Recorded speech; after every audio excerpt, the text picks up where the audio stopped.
It's a metaphor, it's not an illustration.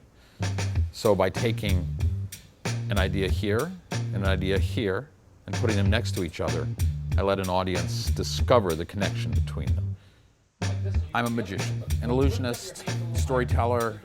I'm a guy who weaves these fantasies and then tries to find some meaning out of all this insanity. So look, I can pull on that, but if I were to do this, right, and just pull it right through like that. I've been doing this for a long time, half a century, something like that. I grew up thinking there was such a thing as real magic. I was convinced there was. I went through high school, paging through catalog after catalog, trying to find one item that was real. No trapdoors, no hidden assistants, honest goodness, real magic. Never found it. Not that it doesn't exist, because it does, it's just illegal. I mean, think about it. Real magic breaks the laws of nature, and those laws are very strict. And love and affection. That, yeah, you have to open it up. There you go. There you go. That beautiful. No. There it is. There it is. Still wrapped in its little cocoon. There it is. It's still this wonderful. Oh, jeez. I graduated from high school in '67. My parents had to flee Europe because of cultural backgrounds and our Jewish heritage.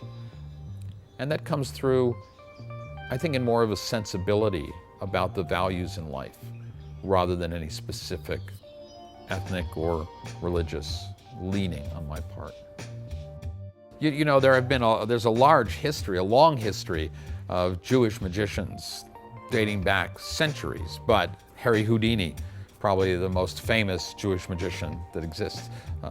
In his sensibilities, there's this symbolism in his escapes, this sense of not being confined, not being held back, either by authority or by any physical restraints. And I think that was a really important thing. So I think that this has a lot to do with how the Jewish heritage comes into play on that. I grew up in the mid-'60s, and I really became disillusioned with magic. I became disillusioned because magic was all about fooling people and teaching people to enjoy being fooled. And I felt like the government was doing a great job of that. I didn't need to participate. I wanted people to understand more about the world, not less about the world. And so by finding a way to bring magic and bringing ideas with the magic and to fuse the two, to make the magic theatrical so that we can explore ideas and concepts and make people think and feel and experience things in a way. The magic wasn't just about fooling people, but it was about a whole experience and new ways of thinking about things. And that's, to me, what magic's about. When I was a child, I used to go exploring through the house. And in my father's study, with all his mathematics and physics books, was something that always caught my eye. On his desk was a paperweight. It was made out of glass so that you could see through it. And it was filled with water. Inside was a wintry scene, snow on the ground. And when you shook it up, there was a blizzard, a snowstorm.